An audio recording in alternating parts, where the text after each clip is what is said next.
Baik. Assalamualaikum warahmatullahi wabarakatuh. Waalaikumsalam. Selamat malam Bapak Ibu semuanya.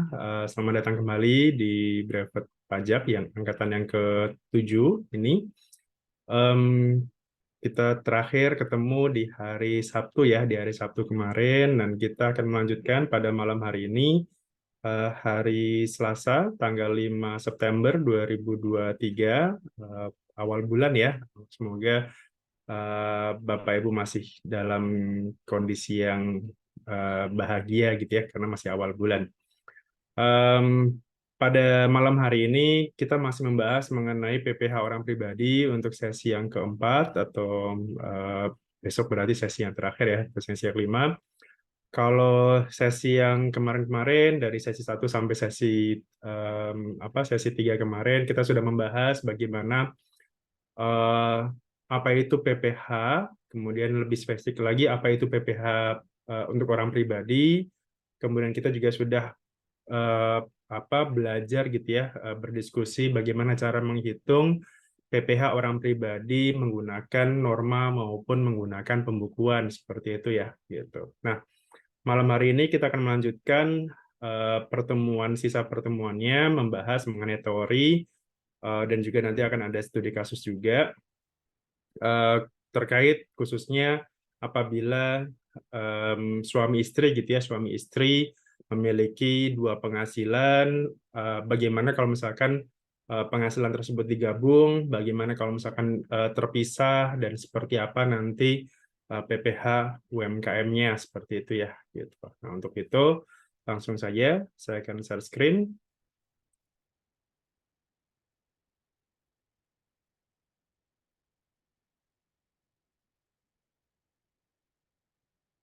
Oke, yang pertama adalah terkait dengan penghitungan pajak untuk wanita yang sudah menikah ya, atau dalam hal ini adalah bagaimana untuk menghitung PPh apabila dalam satu keluarga itu baik suami maupun istri memiliki dua penghasilan seperti itu.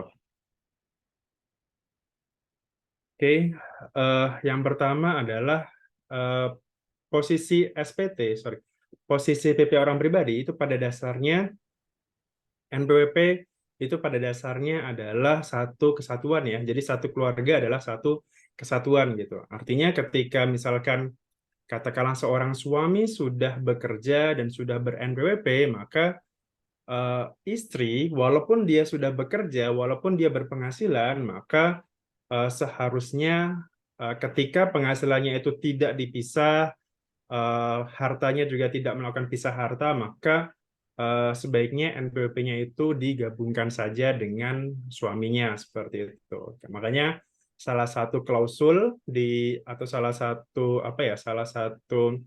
eh, alasan gitu untuk penghapusan NPWP adalah wanita yang sudah menikah, yang sebelumnya punya NPWP dan tidak ada keinginan untuk melakukan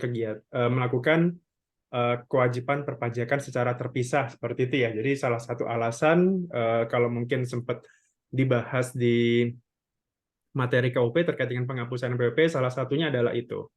Nah, walaupun sebenarnya ada juga wanita kawin gitu ya, yang menjalankan usaha atau pekerjaan bebas dikenakan pajak secara terpisah gitu. Jadi ada klausul-klausul khusus yang wanita ini yang sudah menikah ini itu dikenakan pajak secara terpisah. Yang pertama adalah bisa jadi karena dia sudah hidup berpisah berdasarkan putusan hakim. Artinya ini berjalan di pertengahan tahun ya. Jadi misalkan katakanlah tahun 2022 kemarin misalkan. 2022 kemarin posisi katakanlah di bulan September itu Tuan A dan Nyonya B ini bercerai gitu ya, berpisah gitu. Nah, sementara SPT 2022-nya itu kan harus dijalankan, harus dihitung secara setahun ya gitu. Jadi misalkan berarti pelaporan SPT 2022 itu nanti akan ada dua penghasilan gitu. Penghasilan katakanlah yang awalnya itu mereka gabung, kemudian misalkan dari September sampai nanti Desember itu penghasilannya masing-masing seperti itu. Jadi harus dipisah berdasarkan putusan hakim tadi ya, mulainya start kapan, ya itulah berarti sejak saat itu Nyonya B tadi itu dia harus menghitung sendiri penghasilan yang diterima itu berapa gitu. Sementara kalau yang sebelumnya berarti dari Januari sampai September itu berarti asumsinya dia masih gabung dengan suaminya. Artinya nanti harus diproporsionalkan. Kira-kira bagian saya dari Januari sampai September itu kira-kira porsi penghasilan saya berapa, kemudian dari September sampai Desember penghasilan yang murni saya terima karena sudah pisah harta itu berapa, nah itu nanti akan dihitung ulang seperti itu. Kemudian yang kedua adalah mengendaki secara tertulis berdasarkan perjanjian pisah harta. Nah, ini biasanya artis-artis ya, artis-artis yang apa? Yang artis atau pejabat atau mungkin orang kaya yang memang eh, apa hartanya gono giningnya dia biar gampang, maka mereka ada semacam perjanjian tertulis untuk memisahkan kira-kira harta untuk suami atas nama suami berapa, harta atas nama istri berapa, seperti itu. Jadi memang biasanya ada pisah harta di situ. Dan kalau seperti itu juga biasanya perpajakannya juga ikut apa ini ya berbeda juga ya seperti itu.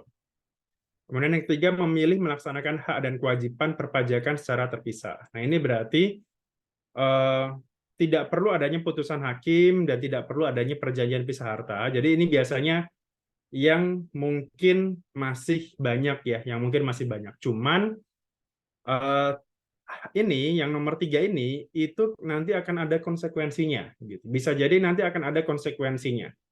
Gitu. Nah, nanti akan kita bahas kira-kira konsekuensinya seperti apa. Gitu. Oke, itu latar belakangnya. Kemudian ini adalah kalau di SPT tahunan itu ya, kalau misalkan Bapak Ibu lihat di situ ada statusnya, ada status KK di sini atau kepala keluarga ya singkatannya atau kepanjangannya. HB itu artinya hidup berpisah di sini, artinya kewajiban pelaporannya nanti masing-masing ya. Suami misalkan tadi ya Tuan A lapor, Nyonya B juga lapor seperti itu masing-masing karena dia sudah posisinya sudah beda entitas gitu ya, sudah beda keluarga. Kalau kakak ini cukup suaminya saja sebagai kepala keluarganya. Gitu. PH itu artinya adalah pisah harta, gitu. Pisah harta artinya dan MT ya, MT itu memilih terpisah. PH itu pisah harta, MT itu memilih terpisah. Nah, masing-masing itu nanti dia tetap harus lapornya masing-masing. Karena dua hal ini dia punya NPWP-nya masing-masing. Jadi sebenarnya ini masih satu keluarga, tapi dia NPWP-nya masing-masing. Jadi suami punya NPWP, istri juga punya NPWP. Nah, tapi nanti cara penghitungannya adalah masing-masing dengan menggabungkan terlebih dahulu, menggabungkan penghasilan neto suami istrinya, kemudian nanti PPh-nya masing-masing dihitung berdasarkan perbandingan penghasilan netonya. Gitu. Jadi nanti harus ada rasionya juga. Seperti itu. Nah, kemudian ini hak dan kewajiban ya.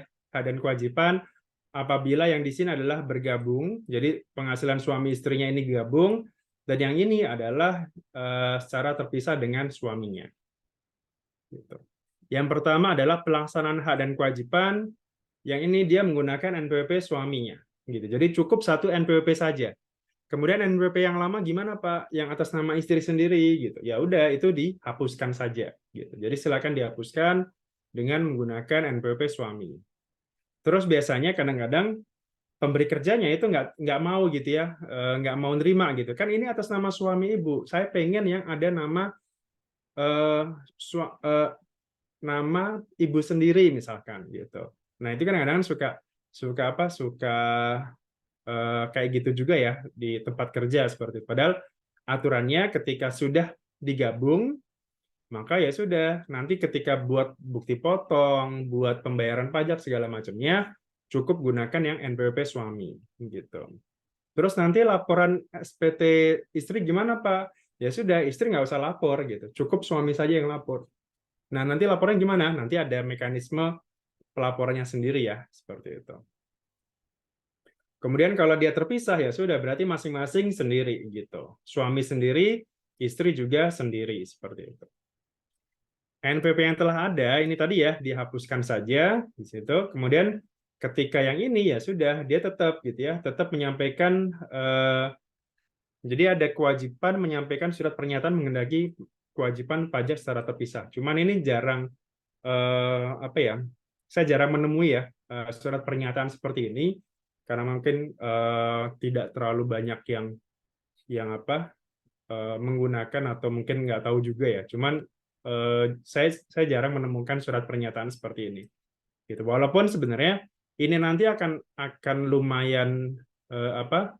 Akan lumayan berpengaruh gitu ya. Misalkan kalau katakanlah kalau kita lagi diperiksa atau misalkan lagi kita ajukan keberatan dan sebagainya, itu lumayan berpengaruh ini dalam hal menang atau tidaknya sengketa nantinya gitu. Kemudian penghasilan yang diterima atau diperoleh itu adalah kalau ini berarti dia digabung. Penghasilannya itu bergabung, penghasilan atau kerugian suaminya itu dianggap digabung gitu ya, digabung. Gitu. Nah, kecuali di sini semata-mata, jadi ada klausul semata-mata diterima atau diperoleh dari satu pemberi kerja, catatannya satu pemberi kerja di sini yang telah dipotong PPh pasal 21 dan pekerjaan tersebut tidak ada hubungan dengan usaha atau pekerjaan bebas suami atau anggota keluarga lainnya. Nah, ini yang jadi klausul pentingnya ya. Gitu. Jadi penghasilan yang diterima, penghitungan pajak yang diterima itu nantinya di sini akan dikenakan atau dimasukkan ke PPh final.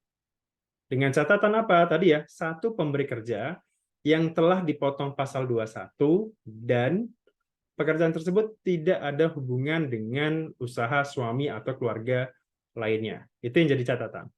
Kalau enggak, ya maka ya sudah ini dianggap sebagai penghasilan suami istri gitu ya, dia gabung nanti. Kemudian kalau dia terpisah tadi ya, penghasilannya itu istri digabung, kemudian nanti PPh terutangnya akan proporsional gitu. Akan dihitung secara proporsional. Nah, ini tadi ya. Untuk wanita kawin yang semata-mata dari satu pemberi kerja, itu nanti dia akan dimasukkan di lampiran PPh final. Gitu. Jadi nanti akan dimasukkan ke PPh final. Gitu. Sementara kalau dia terpisah, ya sudah, pasal 21-nya sebagai kredit pajak gitu ya. Gitu. Ini kalau misalkan lebih dari satu juga, ini bisa jadi kredit pajak gitu ya. Jadi pasal 21 ini yang dari pihak istri, ini tetap bisa dianggap sebagai kredit pajak suami tadi. Gitu. Tapi kalau klausulnya ini hanya satu, dipotong 21, dan tidak ada hubungan dengan kegiatan usaha suami, maka cukup yang final saja dimasukkan. Jadi sudah dianggap itu sudah dianggap sebagai penghasilan final. Artinya tidak perlu digabung lagi dengan suami. Pemotongannya gimana? Nah, ini cukup tunjukkan NPWP suami ya tadi ya gitu atau kepala keluarganya. Kalau dia terpisah gimana? Ya sudah NPWP-nya sendiri gitu ya. NPWP-nya masing-masing. Penghitungan pajaknya ini nanti akan kita bahas, ada yang pasal 1 ayat pasal 8 ayat 1, ada yang pasal 8 ayat 3. Kewajiban SPT-nya ada di pihak suami dan kewajiban lainnya juga ada di pihak suami. Kalau yang ini dia masing-masing. Gitu. Jadi itu perbedaannya ya kurang lebih apabila bergabung atau tidak bergabung seperti itu. Nah ini tadi ya istri kalau gabung dengan suami NPWP-nya dan tadi ya klausulnya dari satu pemberi kerja sudah dipotong pasal 21 dan tidak berhubungan dengan kegiatan suami, maka cukup nanti di SPT, anggaplah ini SPT 1770 ya, IFOM, maka cukup nanti dilapornya di sini, di nomor 15, penghasilan istri dari satu pemberi kerja. Maka ini cukup ini dari bukti potongnya ya. Misalkan 1721A1 misalkan gitu. Kalau dia swasta ya. Kalau A2 berarti PNS gitu. Nah, ini cukup dilaporkan aja penghasilan brutonya berapa. Yang ada di bukti potong tadi ya, yang ada di bukti potong itu berapa kira-kira. Kemudian PPh terutangnya berapa yang ada di bukti potong tadi. Gitu ya. Jadi kurang lebih seperti itu. Jadi cukup dimasukkan ke sini gitu. Sementara kalau penghasilan suami gimana Pak? Ya sudah, penghasilan suami ya dilaporkan cukup di suami aja. Misalkan suaminya UMKM misalkan, ya sudah suaminya UMKM centangnya di sini, gitu ya. Jadi dua-duanya kena final gitu ya. Yang satu misalkan katakanlah suami istri gitu ya, suami istri, yang satu pengusaha UMKM suaminya, yang satu istrinya PNS gitu misalkan. Dan tidak ada penghasilan lain di luar itu, PNS aja gitu ya. Nah, cukup lapornya di sini aja berarti. Suami pakai UMKM, istri pakai yang nomor 15 ini gitu. Nah, kemudian kalau misalkan ternyata penghasilannya ini digabung. Tadi ya, misalkan dia menjalankan kewajiban secara terpisah misalkan. Nah, berarti harus proporsional. Nah, misalkan ini ya, contohnya penghasilan istri dari satu pemberi kerja atau lebih gitu ya, misalkan penghasilan neto suami adalah 150, istri lebih dari satu ya, ini lebih harusnya, ada lebih dari satu pemberi kerja, misalkan katakanlah 100 juta misalkan. PTKP-nya sekarang jadi berubah, karena dia digabung ya, ini digabung, maka dia PTKP-nya juga ikut digabung juga gitu. Ada tambahan I di sini, ada tambahan 54 juta tambahannya. Jadi kan kalau misalkan K3 ya, K3 kan berarti 54 ditambah 4,5 ditambah 4,5 kali 3 gitu kan. Gitu. Kalau K3. Nah, berhubung ada I di sini, maka tambah lagi 54 untuk diri sendiri tadi ya. Jadi dianggap istri ini tambahan lagi. Gitu. Jadi ini adalah angka I itu adalah angka 54 ini tambahannya. Nah, berarti cara hitungnya penghasilan neto ini suami, istri, penghasilan gabungannya di total. Kemudian setelah itu dihitung PPh terutangnya berapa di sini. PPh terutangnya sesuai dengan kemarin ya penghasilan neto. Jadi ini anggap aja ini sudah neto ya. Jadi entah itu pakai norma, entah itu pakai apa ya. Pokoknya anggap aja ini sudah neto. Nah, berarti PTKP-nya ini 126. 126 dari mana? Satu ini ditambah ini istri. Kemudian ini menikah ya, tambahannya plus 3 tanggungan. Jadi ya atas 3 tanggungan ini. 13.500.000. Maka totalnya adalah 126 ini. Nah, penghasilan kena pajaknya berarti 250 dikurangi 126. Hasil adalah 124. 124, kemudian ya asumsi ketemu ya pajaknya, asumsi misalkan ini ya. Saya lupa ini tahun berapa ya. Ini anggap aja tahun 2000 sebelum HPP ya. Berarti 124 ini dikalikan 15% dikurangi 5 juta ya gitu. Nah, anggap aja ini masih pakai tahun 2020, berarti ini hasilnya 13.600.000. Nah, PPh terutangnya berarti tadi pakai proporsional. Caranya gimana? Penghasilan suami dibagi dengan penghasilan total dikalikan PPh terutang ini. Kira-kira berapa gitu ya. Nah, ini hasilnya ini. Nah, berarti untuk yang istri berarti sisanya. Tinggal sisanya ya, berarti ini dikurangi ini, hasilnya adalah yang ini. Maka nanti SPT suami, dia kurang bayarnya sebesar ini, atau PPh terutangnya ya, ini anggap aja belum ada kredit pajak segala macam, maka PPh terutangnya adalah sebesar ini, di SPT istri terutangnya sebesar ini. Jadi ada masing-masing nanti ada 2 SPT, suami dan istri. Nah, konsekuensinya kalau seperti ini gimana? Ada kemungkinan dia akan jadi tarif yang lebih tinggi. Kenapa? Karena misalkan ini, katakanlah, misalkan kalau ternyata istri tadi ya, istri dari satu pemberi kerja gitu ya, misalkan, maka ya udah ini kan jadi PPh final di sini. Ini adalah PPh final, jadi selesai. Jadi cukup hitung yang suaminya saja. Suaminya, sementara PTKP-nya berapa ya? PTKP-nya ini tidak perlu berarti. Gitu. Nah, bisa jadi PPh-nya itu misalkan katakanlah kalau suami aja lapisan tarifnya hanya 5% misalkan. Kalau ternyata suami istri ini digabung proporsional tadi, dia akan dapat tarif 15%. Jadi lebih tinggi. Nah, itu konsekuensinya ya. Konsekuensi misalkan kalau ternyata memilih terpisah gitu. Banyak kejadiannya wajib pajak itu disurati gitu ya, disurati karena dianggap oh ini kan suami istri bekerja nih, misalkan sama-sama dokter gitu. Setelah dihitung pajaknya harusnya proporsional, jadi nanti akan ada kurang bayar. Nah, seringnya kayak gitu. Kejadiannya ya gitu. Makanya hati-hati untuk yang orang pribadi yang suami istri ini bekerja, maka sebaiknya ya. Jadi kalau misalkan istrinya itu hanya pegawai swasta aja atau PNS misalkan, maka ya sudah tadi sebaiknya NPP-nya dihapus aja, kemudian nanti menginduk ke suaminya dan dia cukup lapor yang bagian yang tadi ya, yang bagian di sini saja. Yang kalau 1770 berarti lampiran 3. Kalau 1770S itu harusnya lampiran 2 ya harusnya. Gitu.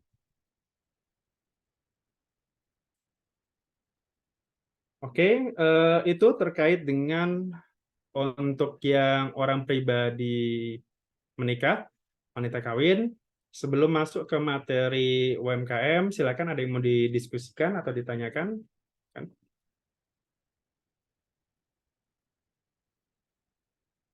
Monggo, atau ada yang mau diskusi?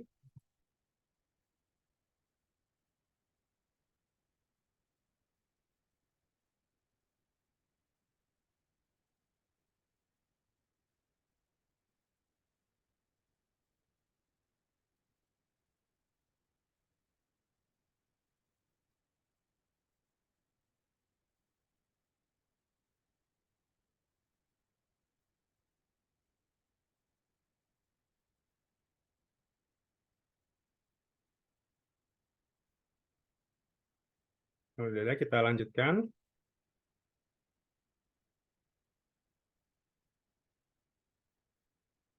Oke, kita lanjutkan untuk materi berikutnya, ya ini adalah orang pribadi ya, khususnya untuk pelaku usaha skala UMKM. Nah, kalau sekarang aturannya itu ada di PP 55 tahun 2022. Gitu ya. Jadi kalau sebelumnya itu ada PP 23. Jadi kalau dari sisi histori peraturan itu pertama kali muncul UMKM itu tahun 2023 ya. 2023 itu muncul PP-nya, Peraturan Pemerintah Nomor 46 waktu itu, Peraturan 46 tahun 2023 yang berlakunya itu di Juli 2023 ya kalau nggak salah ya. Waktu itu 1% pertamanya muncul UMKM. Jadi histori UMKM ini kenapa muncul? Karena waktu itu mungkin dirasa pajak untuk orang pribadi yang sektor UMKM itu secara ekonomi banyak gitu. Kan kalau nggak salah sektor UMKM itu sektor dominan ya di ekonomi kita. Nah, itu banyak jumlahnya, menyumbang ekonomi lumayan besar juga. Tapi waktu itu merasa bahwa kewajiban perpajakannya masih dirasa sulit gitu ya. Masih dirasa waktu itu belum ada UMKM. Jadi cuma ada dua tadi, norma atau pakai pembukuan gitu ya. Nah, waktu itu masih pakai norma karena kan masih di bawah 4,8. Jadi misalkan katakanlah usaha eh, jualan kerupuk gitu ya misalkan. Nah, dia harus tahu nih kira-kira norma jualan kerupuk itu berapa. Gitu ya. Jadi di per kemarin, per 17 itu dia harus cari tahu dulu industri kerupuk itu berapa persentasenya.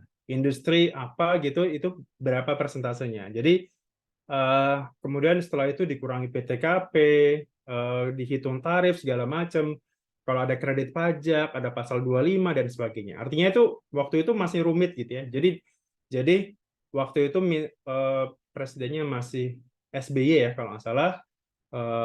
Saya lupa menterinya sudah Bu Sri apa Pak Bambang waktu itu. Nah, pemerintah minta, gimana sih caranya biar UMKM ini bayar pajak, tapi yang lebih sederhana. Akhirnya diputuskan, oke, kita ada namanya pajak baru ya waktu itu ya, karena selama itu belum ada nih pajak yang seperti ini.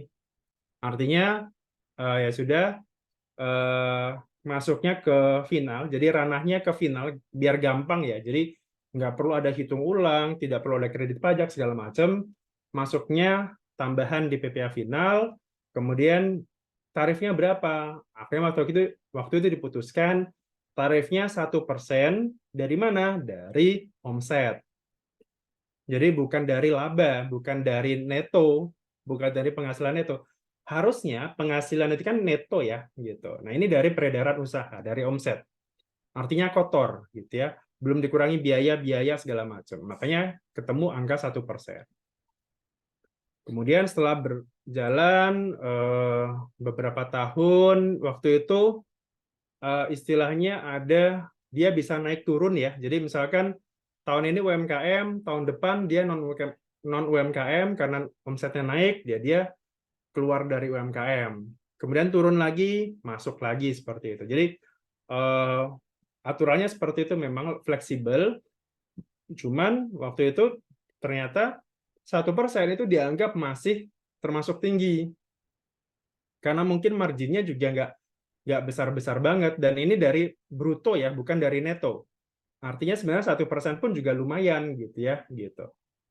Nah, kemudian setelah itu tahun 2018 muncul aturan penggantinya, yakni PP 53 ya, sorry PP 23 gitu. Jadi pertama tadi ya, kalau dari sejarahnya dulu terbit itu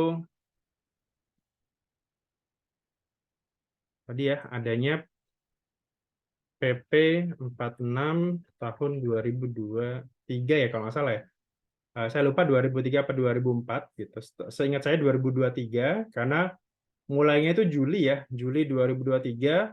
Jadi nggak setahun full, jadi setengah-setengah gitu ya. Jadi makanya itu waktu itu agak rumit juga tuh. Gitu. Kemudian setelah itu ada revisi menjadi yang ini ya, yang sempat digunakan lama,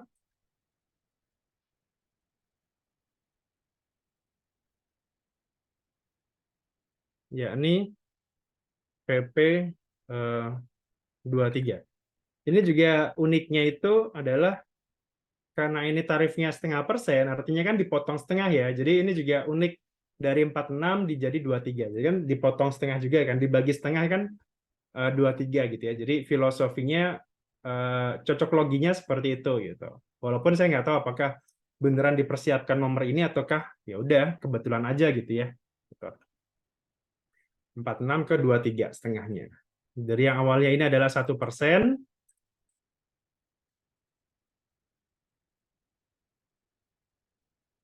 omset. Nah, sekarang turun 0,5 gitu. Tapi tetap dari omset. Jadi dan ada beberapa adjustment ya. Kalau dulu ini nggak ada batasannya, jadi sepanjang masuk UMKM ya dia akan on off terus. Nah, kalau di sini dia mulai ada batasan-batasannya. Gitu. Misalkan orang pribadi maksimal 7 tahun, PT, CV itu ada batasan-batasannya.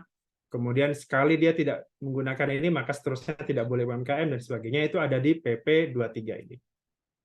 Kemudian terakhir itu berubah di tahun 2023 ya. 2023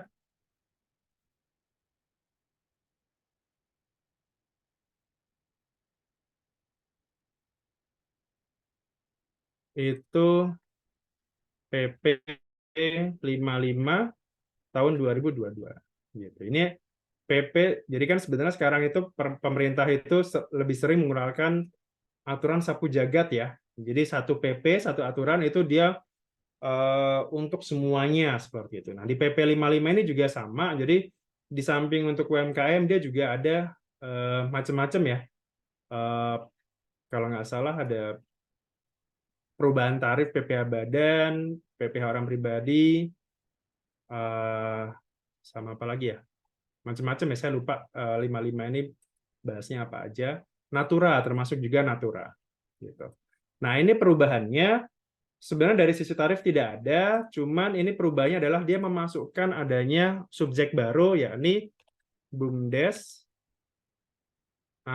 dan PT perorangan. Nah, ini ya, ini tambahan aturannya. Jadi dia menyesuaikan cipta kerja ya. Cipta kerja kan ada istilah baru ya, PT perorangan. Nah, dia memasukkan ini sebagai salah satu objek di UMKM. Gitu. Karena UMKM sendiri di PP 23 itu dibatasin. Tidak semua jenis perusahaan atau badan usaha itu boleh menggunakan UMKM. Gitu. Itu yang harus jadi catatan. Nah, kita masuk balik lagi ke materinya tadi. Jadi kurang lebih itu ya history atau latar belakang sejarahnya kenapa adanya PPh final UMKM ini. Jadi sebenarnya latar belakangnya biar lebih memudahkan saja gitu ya. Jadi di sini bagi orang pribadi yang tidak menyelenggarakan pembukuan itu kan relatif mungkin berat ya gitu. Kalau pembukuan gitu bingung gitu. Nah, maka disusutnya maka bersifat final ini. Ini 2018 waktu itu. Nah, kemudian subjeknya siapa saja? Subjeknya itu adalah orang pribadi yang pertama, kemudian ada badan usaha. Nah, badan usaha ini tadi ya, itu adalah bentuk PT di sini, CV, firma, koperasi, dan tambahannya tadi ya, BUMDes atau BUMDesma, BUMDes bersama, dan PT perorangan. Itu jangka waktunya 4 tahun. Jadi disamakan PT ini, disamakan dengan CV ini. Kalau PT itu 3 tahun. Sejak kapan? Kalau WP lama itu sejak PP berlaku. PP berlaku ini artinya PP yang 18 ya, 2018. Kecuali yang ini dia mengikuti yang 2022. Atau dari sejak tahun terdaftar. Simpelnya seperti ini, jangka waktunya. Ini untuk orang pribadi ya. Misalkan PP 23 nih. Kenapa? Kenapa orang pribadi dia masih menggunakan PP 23? Karena tadi ya, PP 55 dia hanya mengakomodir BUMDes sama PT perorangan. Jadi dia tidak mengatur untuk yang orang pribadi. Jadi orang pribadi tetap menggunakan yang PP 23. Artinya tetap 7 tahun di situ. 7 tahun dari kapan? Dari sejak PP ini berlaku atau dari sejak dia terdaftar. Misalkan ya, ini kan PP-nya berlakunya ini. Misalkan kemudian saya, UMKM, itu sudah terdaftar ya. Ininya terdaftar, bukan mulai usaha. Jadi kapan NPWP-nya terdaftar ya, bukan sejak kapan dia usaha. Misalkan terdaftarnya 2017 misalkan. Maka 7 tahunnya dihitung dari sejak ini. Berarti nanti untuk orang pribadi siap-siap tahun depan itu adalah tahun terakhir dia menggunakan UMKM. Nanti gimana Pak di 2025? Ya, kalau tidak ada perubahan aturan, ya maka dia harus gunakan norma atau pembukuan. Karena ini tidak bisa berlaku lagi. Untuk yang terdaftar sejak atau sudah menggunakan sejak 2018. Tapi kalau misalkan ternyata dia terdaftarnya dari 2019, atau katakanlah 2022 misalkan, ya sudah, 7 tahunnya dihitung dari mana? Dari sejak dia terdaftar di sini. Atau dari sini misalkan. Gitu. Jadi kalau misalkan 19 ya berarti 2025. Kalau terdaftarnya dari 2023 ya berarti 23 22 ya misalkan 22, 23, 24, 25, 26, 27, 28 gitu. 28. Jadi nanti di tahun 2008. Tahun pajak ya, tahun pajak 2008. Artinya ini masih ada waktu sekitar 1 tahun lagi ya gitu untuk menggunakan peran pribadi. Terus bagaimana Pak? Misalkan caranya gimana biar tetap pakai UMKM? Ya sudah, silakan aja. Nanti di tahun 2024 misalkan bikin aja PT perorangan. Ya misalkan simpelnya seperti itu. Kalau masih aturannya masih seperti ini. Gitu. Bikin aja PT perorangan atau mungkin CV gitu ya. Nah, otomatis kan nambah lagi jadi 4 tahun lagi kan gitu. Nambah lagi 4 tahun. 4 tahun bubar, bikin PT lagi kan. Kan salah satu salah satu celahnya kan ada di situ gitu. Karena memang ya ini maksimal maksimal 4 tahun. Gitu. Sementara kalau badan itu hampir sama ya, tadi ya hampir sama, cuman jangka waktunya aja yang lebih pendek. Kalau tadi 7 tahun, PT itu adalah 3 tahun, dan CV firma koperasi ini plus tadi ya PT perorangan itu adalah 4 tahun. Caranya sama. Gitu. Jadi misalkan 2018, ya sudah 2020 terakhir ya. Makanya dulu PT itu yang udah lama-lama tahun 2020 terakhir. Sekarang PT itu misalkan ya udah dia nggak bisa pakai UMKM, dia harus pakai yang pembukuan. Tetap pembukuan ya, tapi dia harus pakai tarif yang kalau sekarang berarti 11% dari laba ya. Kan kalau tarif PPH kan 22% kan kalau badan. Nah, cuman karena omset di bawah 4,8 miliar, maka dia dibagi 2. Kalau misalkan terdaftarnya, misalkan dia baru terdaftar di tahun ini, Pak, misalkan saya bikin CV, misalkan. Ya sudah, berarti CV-nya 4 tahun kan? 4 tahun berarti 2023. 23, 24, 25, 26. Gitu. Nanti di tahun 2027 sudah tidak bisa lagi pakai. Bikin CV baru aja, Pak, gampang gitu ya, murah. Cuman 2 juta misalkan. Ya, silakan gitu ya, gitu. Itu legalnya seperti itu. Makanya kan nanti bisa jadi nanti DJP akan ada buat aturan baru terkait ini. Gitu.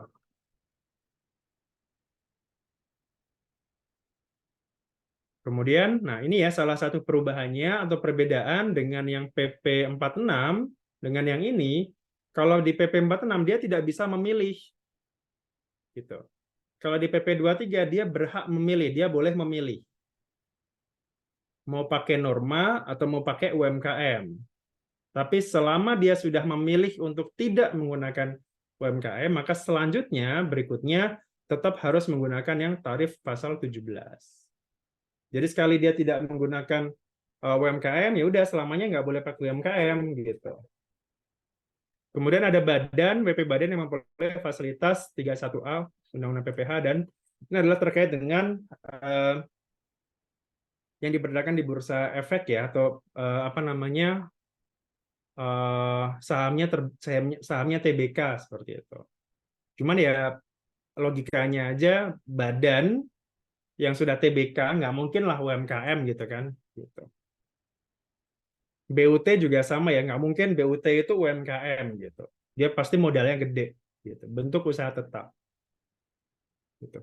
Firma CV atau firma yang dibentuk oleh beberapa orang pribadi yang memiliki keahlian khusus dan menyerahkan jasa sejenis dengan jasa sehubungan dengan pekerjaan bebas. Contohnya gimana? Misalkan dia bentuk CV atau firma, tapi kegiatan usahanya adalah di bidang jasa audit misalkan, atau jasa konsultan pajak misalkan. Jasa konsultan pajak tapi bentuknya CV firma.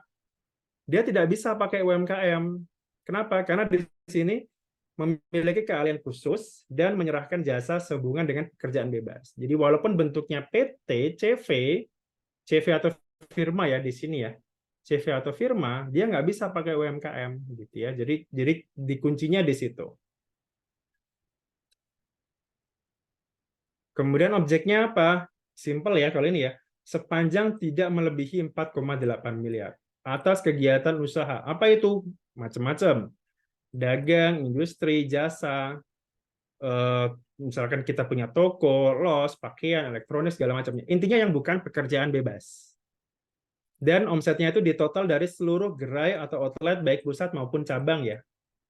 Kalau memang dia punya NPWP-nya 1 gitu ya, jadi NPWP 1, cabangnya banyak misalkan. Ya sudah, berarti seluruh totalnya itu berapa, itu yang dibayarkan. Yang bukan subjek pajak, yang tidak bisa menggunakan ini, pertama adalah penghasilan jasa sehubungan dengan pekerja bebas. Contohnya apa? Dokter, notaris, pengacara, pemain film, segala macamnya, itu dia tidak bisa pakai UMKM. Karena dianggap sebagai pekerja bebas di sini. Penghasilan dari luar negeri tidak boleh dicampur ya. Jadi misalkan kalau kita punya dividen dari luar negeri, itu nggak boleh ditambahkan di sini, tidak boleh dicampur. Atau penghasilan yang sebelumnya sudah dikenakan PPh final, itu juga tidak bisa dicampur. Jadi misalkan saya punya usaha kos-kosan misalkan. Usaha kos-kosan itu UMKM, penegasannya UMKM. Tapi di samping itu, saya juga punya ruko yang saya sewakan. Nah, yang rukonya ini tidak boleh digabung dengan yang UMKM tadi, gitu. Kenapa? Karena sewa ruko kan sudah kena PPh final ya, artinya itu tidak bisa lagi masuk ke dimasukkan ke dalam omset di UMKM-nya. Atau penghasilan yang dikecualikan dari objek pajak. Gitu. Contohnya kemarin ya ada hibah, warisan, dan sebagainya. Itu nggak boleh dimasukkan ke sini.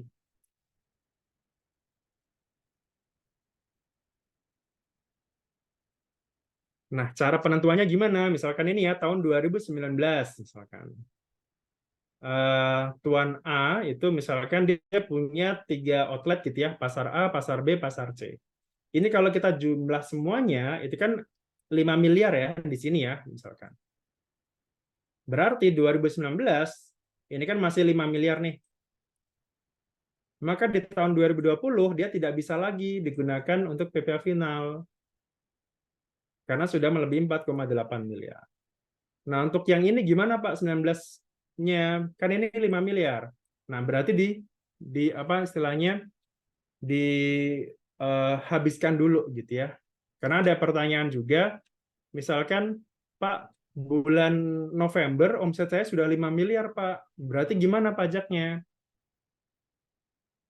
PPh UMKM itu dibayarkannya 0,5% dari bruto setiap bulan. Jadi yang dihitung itu bukan omset secara keseluruhan dikalikan berapa, tapi tetap omset per bulan. Jadi misalkan katakanlah kumulatif gitu ya, dari Januari sampai November sudah 5 miliar. Tetap yang dihitung adalah yang per bulannya ini. Jadi misalkan Januari berapa kali 0,5%. Februari berapa kalikan 0,5%. Sampai nanti November katakanlah 1 miliar misalkan. Ya udah kalikan 0,5% berapa. Gitu. Desember juga sama. Sampai setahun penuh, baru nanti tahun berikutnya dia tidak bisa lagi UMKM. Gitu. Jadi kurang lebih seperti itu ya. Kalau ada pertanyaan, misalkan, Pak ini kan di tengah tahun omset saya udah naik nih, bukan UMKM lagi, gimana sampai nanti akhir tahun? Tetap diselesaikan, dikalikan per bulan tadi. Gitu. Nah, kemudian ini ada kabar bagusnya ya, kabar gembiranya, mulai 2022, mulai ya, 2022, untuk omset di bawah 500 juta tidak dikenakan pajak. Berlakunya apakah setahun saja atau tiap tahun, Pak? Tiap tahun. Jadi misalkan 2023 ini gitu ya, omsetnya masih 400 juta, ya sudah, tidak kena pajak gitu. Jadi tidak dibawa ke tahun berikutnya ya, tetap dia akan dihitungnya per tahun. Jadi sama seperti PTKP per tahun. Nah, ilustrasinya seperti ini ya. Jadi misalkan Tuan Wijaya mempunyai usaha toko, tahun 2021 omsetnya adalah 2 miliar. Tahun 2022 rinciannya adalah sebagai berikut, Januari sampai Desember per bulan berapa gitu ya, misalkan. Seperti ini. Nah, ini kan berarti harusnya kan kalau yang lama, kalau nggak ada batasan 500, kan ini tinggal dikalikan aja ya, 0,5%, seterusnya sampai Desember. Nah, berhubung ada batasan 500 tadi, maka kita harus kumulatifkan dulu.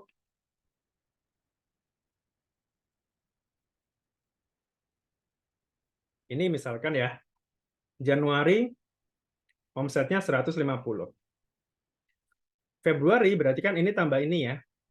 150 ditambah 120 kan berarti 270. Masih di bawah 500. Maret tambah 130 berarti ini 400 ya. 400 pas.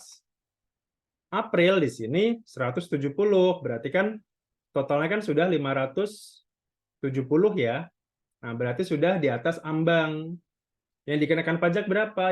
Yang 70 jutanya saja. 500-nya gimana? 0.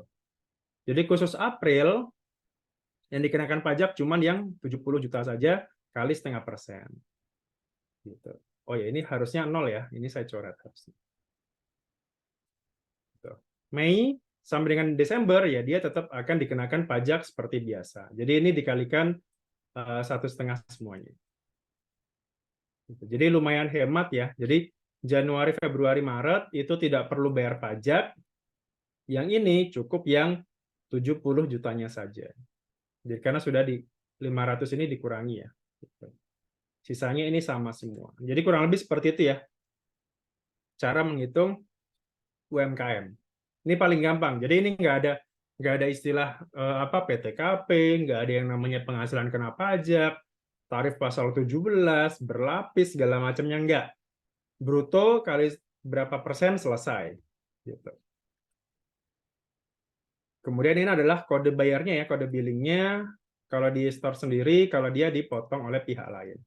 Nah, ngomong-ngomong soal pemotongan, itu ada yang namanya suket ya, suket PP 55 kalau sekarang. Surat keterangan PP 55. Nah, nanti saya jelaskan apa itu suket PP 55 ini. Cuman ini adalah bukti store-nya ya, seperti itu. Maksimal tanggal 15 bulan berikutnya. Makanya, Pak, bagaimana kalau misalkan saya bayarnya tiap tahun sekali, Pak? Ya boleh-boleh saja, silakan. Tapi nanti ada kemungkinan akan di STP. Kenapa? Karena dianggap telat setor. Harusnya kan dibayarkannya tiap tanggal 15 bulan berikutnya. Kok ini dibayarkannya setahun sekali? Gitu. Yang sering kadang-kadang dapat STP-nya dari situ.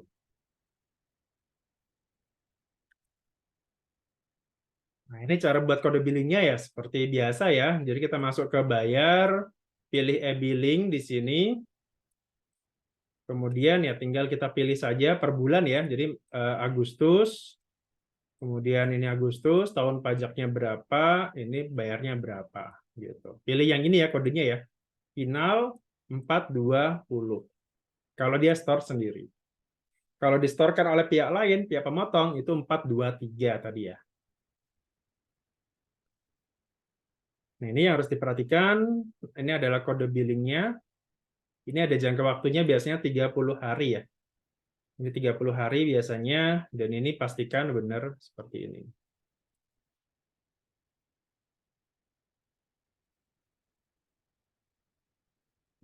Tempat store-nya ini bisa macam-macam ya, bisa ke bank, kantor pos, Tokopedia juga pernah saya buatkan tutorialnya, mobile banking juga udah bisa gitu ya. Yang penting sudah ada billingnya tadi. Gitu. Jadi cukup input kode billing itu sudah dapat bayar.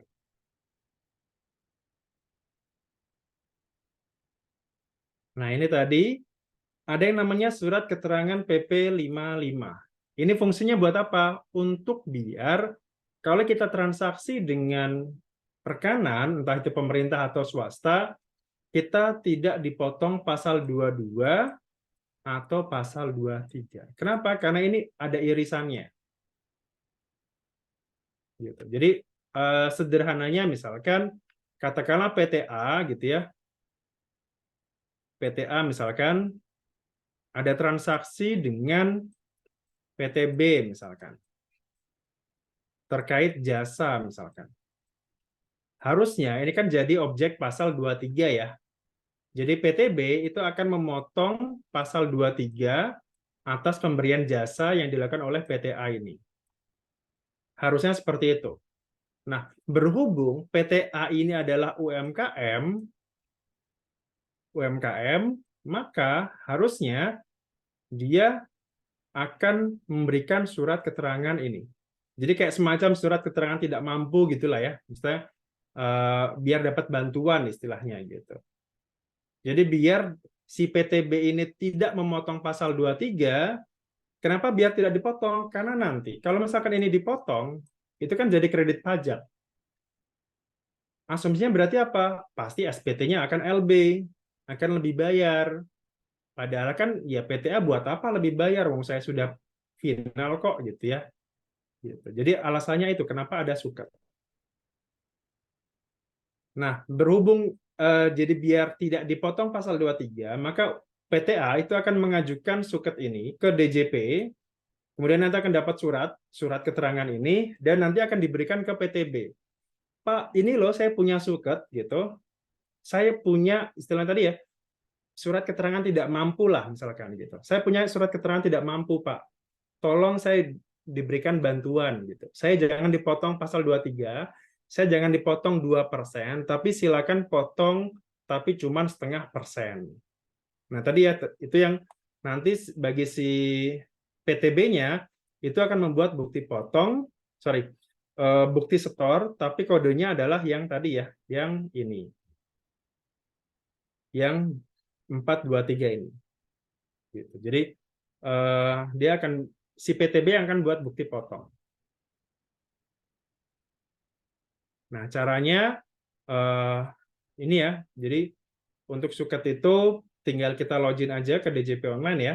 Situsnya di pajak ya. Situs pajak, pajak atau ya tinggal googling ya, pajak.go.id gitu ya, atau DJP Online seperti itu. Nah, ketika ini kita login, jadi pastikan berarti kita sudah punya akun DJP Online-nya ya. Jadi kita sudah punya akun DJP Online seperti ini. Kemudian login gitu ya, login, kemudian ini ada beberapa menu. Nah, pastikan kita pilihnya yang ini, yang layanan. Kemudian setelah itu tinggal kita pilih yang KSWP ini. Nah, dari KSWP ini kita pilih ya yang profil pemenuhan kewajiban saya yang bawah ya. Itu kita pilih yang ini. Surat keterangan PP 55 ya. Kalau dulu PP 23, cuman karena sekarang sudah berubah jadi PP 55 sekarang. Gitu. Nah, ini tinggal kita masukkan aja, ada kode keamanannya, sesuaikan aja dengan gambar yang ada di sini. Kemudian kita submit. Nah, kemudian nanti akan ada variabel checklist. Ada dua, sebenarnya cuma dua. Yang pertama adalah dia masuk skema PP 55, artinya dia UMKM atau tidak. Biasanya berdasarkan KLU ya, KLU dan dari SPT biasanya. Maka di sini SPT tahun terakhir. SPT kan ada omset. Nah, kalau omsetnya itu di bawah, jadi misalkan dia lapornya 1770 gitu ya. Kemudian bayarnya UMKM gitu. Omsetnya dilihat 2 miliar misalkan. Jadi akan terpenuhi. Gitu. Gitu. Jadi bisa dari situ. Jadi terpenuhinya. Jadi kalau dua-duanya terpenuhi, maka kita bisa cetak suket ini. Kalau nggak terpenuhi gimana? Ya udah, berarti ya kita tidak termasuk ke dalam skema UMKM bisa jadi. Atau memang kita belum lapor SPT tahunan. Jadi kita harus lapor dulu yang tahun terakhir. Nah, kalau berhasil akan ada konfirmasi seperti ini. Kita pilih ya saja. Kemudian nah bentuknya akan seperti ini ya kurang lebih ya. Suket itu seperti ini PDF-nya. Jadi surat keterangan, ada nomornya, ada tanggalnya, ada identitas WP-nya di sini. Nah, yang harus diperhatikan, surat keterangan ini berlaku sampai dengan akhir tahun. Jadi 31 Desember 2000, malah tahun depan ya. Malah tahun depan, saya baru tahu ini. 31 Desember 2024. Gitu. Bukan 2023 ya. Gitu. Bisa jadi karena ini ya, apa namanya, tapi terdaftarnya, saya nggak tahu 2024 ini karena memang kemarin ya, apakah terdaftarnya ini, si NPWP-nya ini terdaftar dari tahun 2018, atau apa namanya, atau memang default-nya sampai dengan 24 ya. Artinya, ya udah, berarti ketika ada kayak tadi ya, misalkan Pak, saya ada transaksi gitu ya, saya mau dipotong pasal 23, ya udah sertakan aja suket ini gitu ya, gitu. Dan di bawah itu di sini itu ada QR code-nya ya, QR code yang saya potong. Nah, QR code ini tinggal kita scan aja untuk membuktikan asli atau tidak gitu.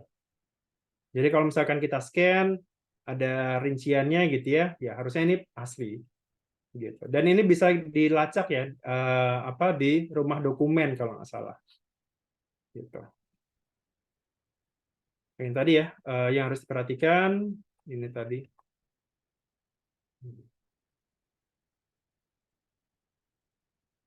Berlaku sampai dengan ini kecuali misalkan penghasilannya sudah di atas 4,8, atau memilih atau ternyata dicabut atau dibatalkan. Karena ada misalkan tidak sesuai peraturan gitu ya, misalkan seperti itu. Oke, sampai sini UMKM. Ada yang mau ditanyakan? Tadi ada pertanyaan dari Mbak Putri. Sudah sah atau dibuktikan?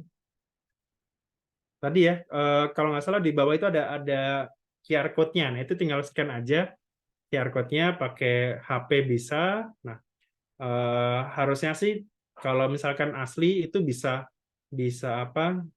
Bisa mengarah ke halaman suket tadi ya. Gitu. Kalau misalkan enggak ya sebenarnya kita nggak ada kewajiban sampai gimana banget gitu untuk mengecek ini, tapi ya kalau mau ya silakan gitu ya. Sepanjang si WP-nya ini punya, ya udah kita cukup karena kan kewajiban kita kan cukup memotong gitu. Jadi ya dasarnya karena ada suket ya udah kita potongnya bukan pasal 23 tapi 0,5% gitu. Jadi sepanjang itu sudah kita lakukan gitu ya, entah itu benar atau salah itu di luar apa ya di luar kewenangan kita gitu. Yang penting kewajiban kita sudah motong, sudah membuat tadi ya pembayaran 0,5% tadi ya udah selesai sebenarnya. Gitu.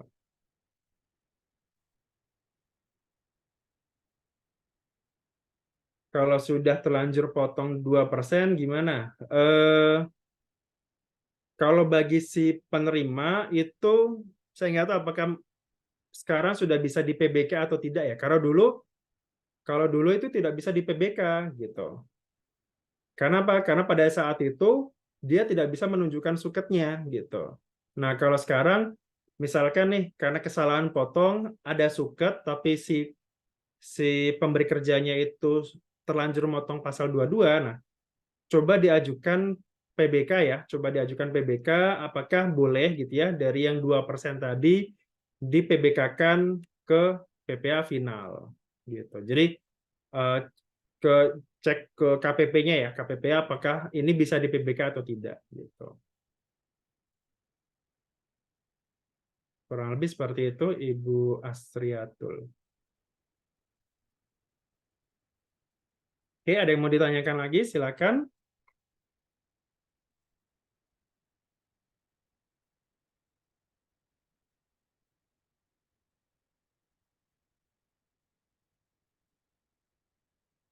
Kalau dari Pak Nurmansyah, kalau PPH UMKM ini ngaruh sama PKP nggak? Nggak, kalau secara langsung nggak ada pengaruh, Pak. Karena kan PKP itu kan PPN ya, gitu. Cuman apa paling dari sisi nanti diekualisasi di omsetnya mungkin gitu ya. Kalau misalkan eh, ada SP2DK gitu ya, misalkan seperti itu dari airnya misalkan. Gitu. Karena harusnya gini, misalkan kita coba ilustrasikan.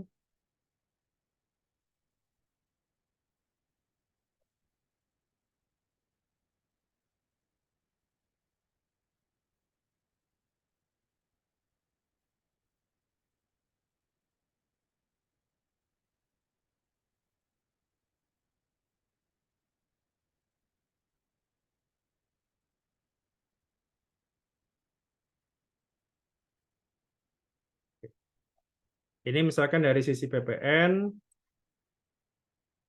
ini dari sisi UMKM misalkan.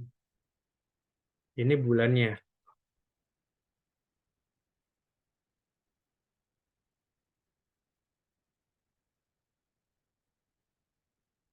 Anggap aja ini sudah berarti kan sudah PKP ya.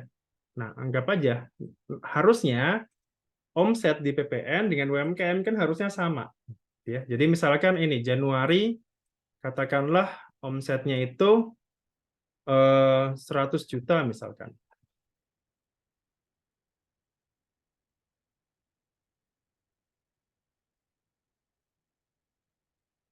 Penjualan ya, ini kan omset berarti penjualan. Jadi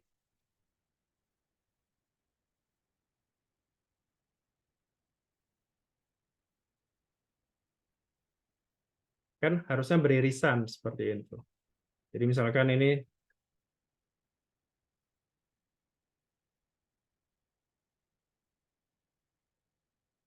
akan seperti ini ya.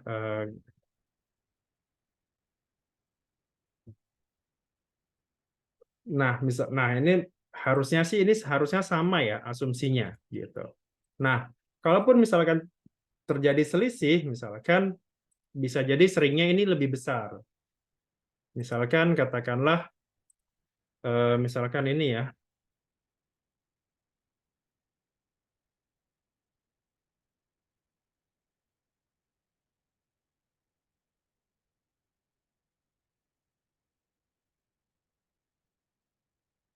Nah, kalau misalkan ada selisih seperti ini, nah nanti pasti akan disurati itu sama AR-nya gitu ya, nanti diekualisasi dan sebagainya. Apa namanya? Kira-kira kenapa ini bisa selisih gitu. Kalau omsetnya lebih besar, kalau ini yang lebih besar, maka ini yang ditagih. Jadi ada kemungkinan 10 juta ini belum dilakukan pemotongan PPN atau belum dilakukan pemungutan PPN. Seperti itu. Kalau misalkan ininya lebih besar, maka ini yang harus dikoreksi, harus ditambah gitu. Jadi bisa jadi seperti itu. Cuman kan Pak, apakah harus sama persis? Nggak harus, tergantung tergantung memang kenapa bisa nggak seperti ini ya, selisih? Bisa jadi gitu ya. Kenapa? Ada katakanlah misalkan ini, oh selisih 10 juta dari mana? Oh ternyata ini adalah penjualan non BKP misalkan. Contohnya apa non BKP? Penjualan beras Pak misalkan. Beras kan non BKP ya gitu. Jadi katakanlah ini sembako misalkan. 10 jutanya ini ternyata penjualan non BKP, ya sudah berarti kan ini nggak ada PPN-nya gitu. Atau misalkan terkait atau kebalikannya, di sini ada PPN, misalkan ini ya, misalkan, nah berarti kan PPN-nya lebih tinggi ya. Nah, kenapa di sini ada PPN, kenapa di sini enggak gitu. Nah, bisa jadi di sini ada penjualan yang terutang PPN, yang di sini tidak gitu, yang bukan omset gitu ya. Jadi anggap aja ini eh, pendapatan lain-lain gitu ya, misalkan. Bisa jadi apa? Katakanlah apa ya? Terkait misalkan penjualan aset gitu ya, misalkan. Penjualan aset kan kenanya pasal 16D ya, yang itu nggak masuk omset gitu. Atau bisa jadi misalkan ini lebih tinggi lagi, yang satu ini katakanlah 35. Nah, ini lebih tinggi, eh, bisa jadi karena apa ya? Ini lebih rendah dibanding ini, bisa jadi karena yang tinggi ini adalah eh, selain penjualan non BKP bisa juga karena pendapatan lain-lain gitu ya. Pendapatan misalkan apa? Hmm, kurs misalkan ya, selisih kurs atau hibah misalkan gitu ya, seperti itu. Jadi eh, pengaruhnya ada di sini Pak Nurmansyah, bisa jadi ya gitu. Ngaruhnya di situ. Kalau misalkan terkait dengan ekualisasi biasanya. Tapi kalau pajaknya ini berdiri sendiri ya. Yang satu ini dikenakan 0,5%, yang satu ini dikenakan 11% PPN. Cuma nanti harus di ekualisasi, jangan sampai ini perbedaannya terlalu jauh gitu ya. Misalkan ini ada nih segini gitu ya, misalkan. Ini kalau kita jumlah misalkan, sementara ini nggak dipungut sama sekali misalkan gitu. Ini cuma segini.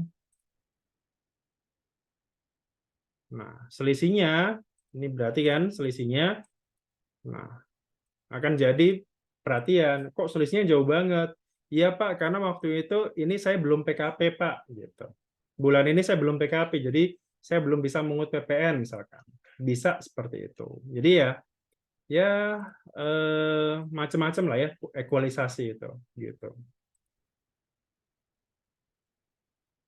Cuman kalau misalkan memang, iya Pak, ini harusnya saya pungut PPN, tapi enggak, ya, ini berarti harus, ini berarti selisihnya itu yang nanti akan dikenakan PPN. Jadi anggap aja ini itu sebagai dasar untuk menghitung PPN. Gitu. Harusnya sama kan, harusnya. Cuman kok ini selisihnya terlalu jauh. Kalau cuman selisihnya 1 juta 2 juta, oke lah, mungkin bisa jadi karena ini penjualan non BKP atau pendapatan lain-lain. Cuman kalau sampai sejauh ini pasti nanti akan ditanyakan oleh AR-nya. Ekualisasinya pasti nanti ditanya.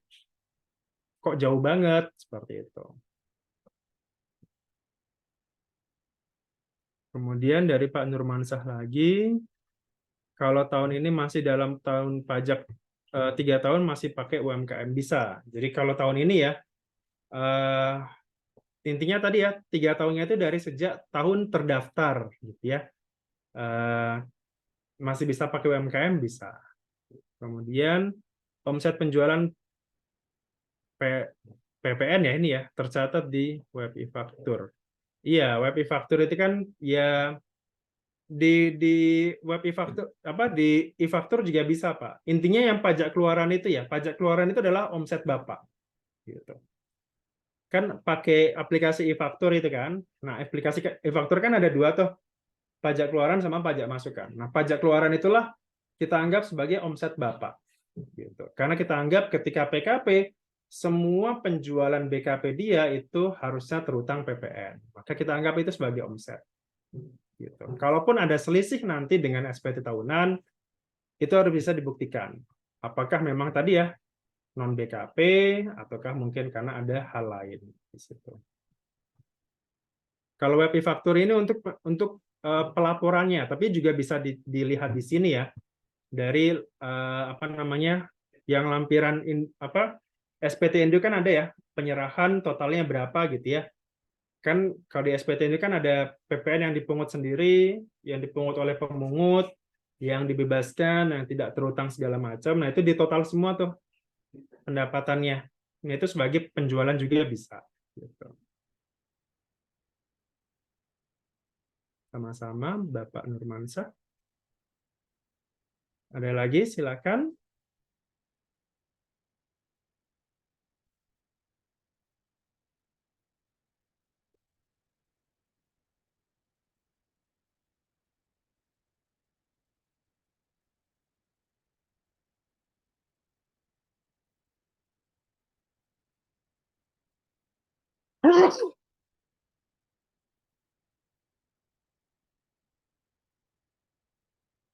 Oke, kita lanjutkan.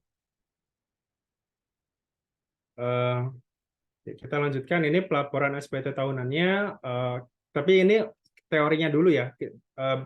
Di hari besok, di hari terakhir kita akan masuk ke sesi studi kasus, jadi kita akan menghitung seperti apa pelaporan, penghitungan dengan mekanisme yang simulasi yang macam-macam tadi ya, gitu. Yang karyawan dia punya usaha, yang pengusaha dia punya apa namanya pendapatan lain-lain dan segala macamnya, seperti apa penghitungan orang pribadinya gitu. Oke, nah kita masuk ke pelaporan SPT, apa teorinya. SPT atau surat pemberitahuan ya, fungsinya apa sih gitu. Banyak pertanyaan adalah kita sudah bayar, kenapa masih harus lapor gitu ya gitu. Nah, itu sering ditanyakan. Ya intinya tadi ya, intinya kalau kita balik lagi ke materi awal KUP, itu kan ada kewajiban self assessment gitu. Self assessment itu artinya mulai dari daftar sampai hitung sampai setor itu dia sendiri yang lakukan. Nah, pelaporan itu untuk validasi gitu ya, sebagai validasi bahwa apa yang sudah dilakukan mulai dari hitung sampai bayar itu sudah benar atau tidak seperti itu. Jadi untuk membuktikan bahwa apa yang selama ini sudah kita lakukan itu sudah benar atau tidak. Gitu. Itu sebagai fungsi SPT. Kemudian kalau bagi karyawan kan kita sudah dipotong pajak, Pak. Ngapain sih harus lapor gitu ya?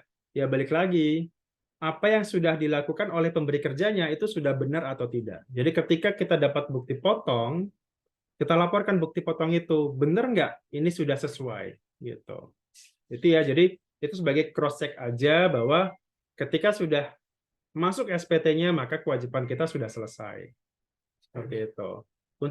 Selesai itu artinya bukan berarti tanpa celah ya. Justru itulah mulai adanya pengawasan dari DJP gitu. Jadi apa yang sudah kita lakukan ini benar atau tidak itu dari SPT tadi. Gitu. Kemudian jenis SPT sendiri kita fokusnya di orang pribadi itu ada 1770, S dan SS. Badan ini nanti kita bahas sendiri ya di PPA Badan. Sekarang itu bentukannya sudah pakai elektronik ya, jadi sudah jarang yang menggunakan hard copy. Jadi sudah pakai e-form atau pakai web. ISPT sendiri sudah tidak digunakan, jadi cuma pakai dua sekarang, e-form atau pakai e-filing di sini. Kemudian orang pribadi, mana yang harus saya isi gitu ya.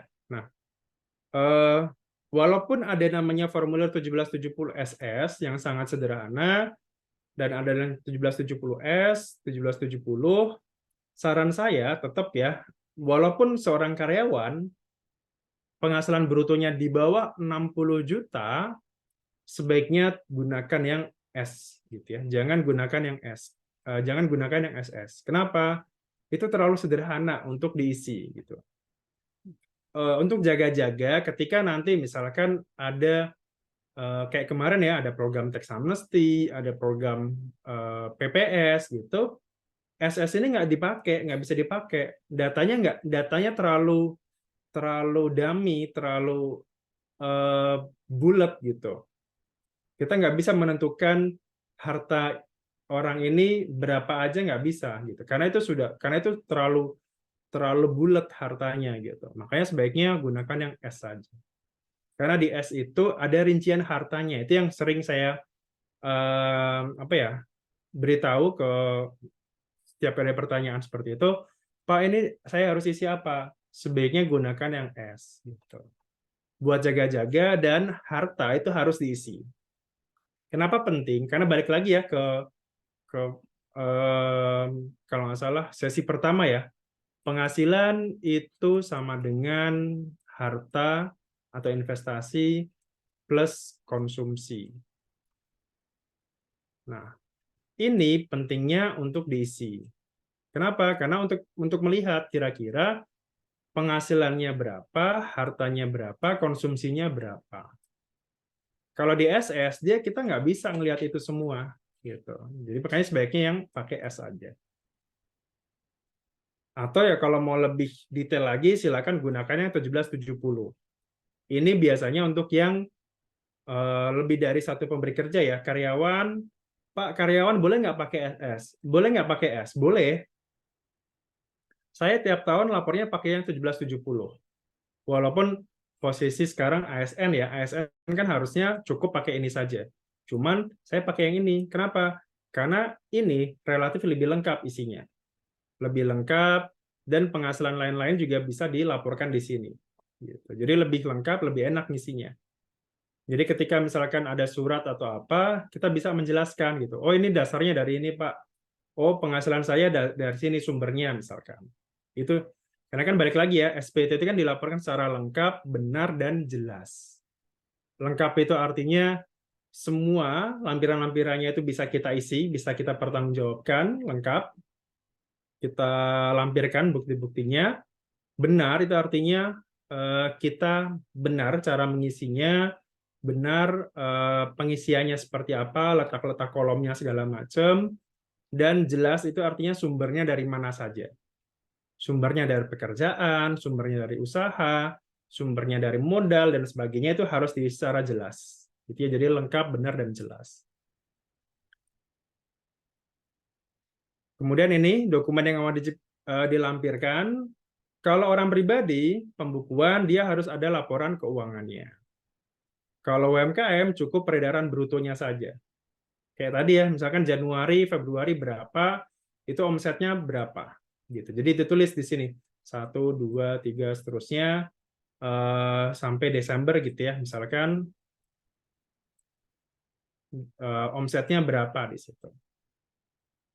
Kalau untuk karyawan itu bukti potong, cuman kalau sekarang karena pakai e-filing, jadi nggak perlu diupload ya. Jadi cukup buat nomornya saja, input nomornya saja. Nggak perlu diupload. Gitu. Tapi kalau orang pribadi, pekerja bebas, bukti potong ini wajib diupload. Misalkan dokter gitu ya, dapat bukti potong tiap bulan kan, nah itu wajib diupload. Gitu. Ini batas waktu pelaporannya ya ini udah tahu lah ya, maksimal 31 Maret tahun berikutnya. Gitu. Atau istilahnya 3 bulan ya, 3 bulan dari sejak tahun pajak berakhir. 31 Maret. Pak, 31 Maretnya hari Minggu, hari libur. Bisa nggak mundur? Nggak bisa.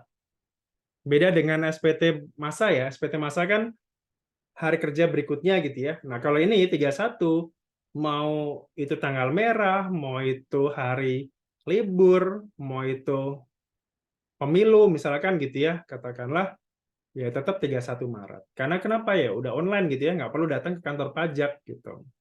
Sempat ada masa kantor pajak itu sampai buka gitu ya, sampai malam. Waktu itu tahun berapa ya? Zamannya tax amnesty waktu itu 2016, kantor pajak itu buka sampai jam 12 malam gitu untuk meladeni orang-orang yang mau tax amnesty waktu itu karena belum online. Nah, kemudian dirubah sistemnya PPS lewat online kemarin, jadi relatif lebih lebih apa ya, lebih terorganisir gitu ya, lebih lebih gampang lah ininya. Kalau dulu waktu saya masih di Pontianak itu saya ingat sampai jam 2 pagi waktu itu baru selesai. Batas akhir waktu itu 2016 ya tax amnesty itu ya. 31 Maret 2016 itu saya di kantor sampai jam 2 pagi waktu itu karena masih harus ngurus. Karena itu berbarengan semua ya. SPT tahunan, SPT tax amnesty gitu. Jadi wah crowded banget waktu itu. Ini sanksinya terlambat lapor ya, terlambat lapor itu cuma 100.000, tapi selain ini ada juga namanya pasal 9, nanti akan ada penghitungannya kalau dia telat setor gitu. Ini simulasi kalau dia telat setor ya. Kalau tadi kan telat lapor cukup 100.000. Nah, kalau telat setor gimana Pak sanksinya? Ini sama seperti mungkin sudah dijelaskan oleh Tika ya kemarin di KUP, jadi pakainya adalah pasal 9 ayat 2B. Contohnya misalkan Bapak Abdullah menyampaikan SPT tahunan orang pribadi tahun 2020 pada 23 Oktober 2021. Telat ya, harusnya kan maksimal tanggal 31 Maret 2021. Dia baru lapor itu tanggal 23 Oktober. Kemudian pajak yang kurang dibayarkan adalah sebesar 3 juta di sini. Nah, berarti ini yang jadi objek sanksinya. Kenapa? Harusnya kan ini sudah distorkan maksimal kan tanggal 31 Maret 2021. Kenapa kok baru distorkannya sekarang gitu? Ini harus kita isi. Harus kita hitung berapa sanksinya. Nah, kemudian 3 November terbit STP. Berapakah sanksi bunganya di sini? Jadi 3 juta ini kira-kira sanksi bunganya pasal 9 ini berapa? Nah, caranya sama ya. Kemarin kita harus lihat dulu tanggal berapa. Jadi hari pertama di mana dia terlambat. Kalau ini kan tadi kan ini kan tanggal 31 ya. 31 Maret paling lambat harus sudah setor. Artinya kita harus cari tanggal berapa? Tanggal 1 April 2021. Hari pertama setelah ini. Nah, kita cek di sini. tanggal 1 April 2021, KMK-nya adalah KMK 20, jadi 1 April sampai 30 April, posisi pasal 9 ayat 2B itu adalah 0,97. Ini ya, 0,97. Gitu. Nah, berarti tinggal kita kalikan berapa bulan gitu ya. Dari kapan? Berarti dari April ya ini.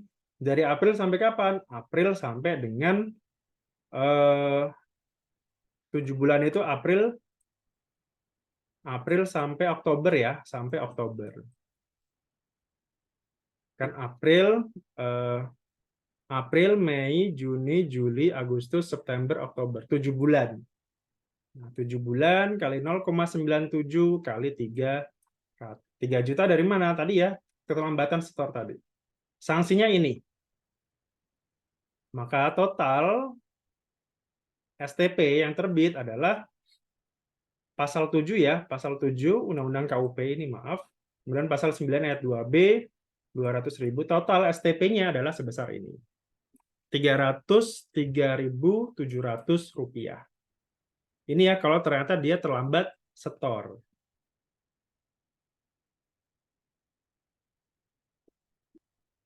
Bagaimana kalau pembetulan? Pembetulan tidak ada terlambat setornya, tapi terlambat lapornya tidak ada, tapi pakai pasal 8 ayat 2A di sini. Pembetulan. Kebetulan sanksinya sama ya. Jadi misalkan gini, contoh kasusnya, Pak Abdullah sudah lapor tepat waktu, tapi nihil misalkan. Jadi tahun 2020 lapornya tepat waktu, nihil. Di 31 Maret misalkan. Lapor nihil dulu nih di sini. Kemudian tanggal 22 Oktober dia pembetulan. Gitu ya. Jadi redaksinya kalimatnya seperti itu. Beda dengan ini ya. Kalau ini terlambat lapor, belum ada laporan nihilnya. Nah, kalau seperti itu misalkan ini pembetulan 22 Oktober pembetulan setor 3 juta misalkan. Sanksinya gimana, Pak? Sama persis, hitungannya sama persis, pakai 0,97, pakai 7 bulan. Kenapa? Karena ini sanksinya sama. Tapi pakai pasal 8 ayat 2A. Sorry. Ayat 2A itu masa ya. Jadi pakai pasal 8 ayat 2. Ini untuk yang masa ya, yang masa yang ada huruf A-nya ini adalah masa. Kalau yang 2A, 2 sama 2B ini yang tahunan. Tapi ini sama. Gitu. Jadi kalau dia pembetulan. Oke. Tadi ya, ini jadi cuman bedanya di apa ya, di ini aja. Oke, kalau ini sekedar tambahan aja, tutorial ini bisa dicek di YouTube saya. Jadi ini nanti tinggal di-scan aja. Nanti akan diarahkan playlistnya ke tutorial tentang SPT tahunan. Ada macam-macam, sudah ada banyak kalau nggak salah. Sudah ada puluhan video tentang tutorial SPT dengan berbagai macam simulasi ya. Ada OP, badan, usaha, UMKM, segala macamnya. Kemudian kalau teman-teman mau belajar khusus orang pribadi di YouTube, ini juga sudah saya tinggal scan aja ini materinya. Ini sudah saya pilah-pilah khusus yang untuk orang pribadi gitu. Karena kan di YouTube saya itu kan ada banyak playlist ya.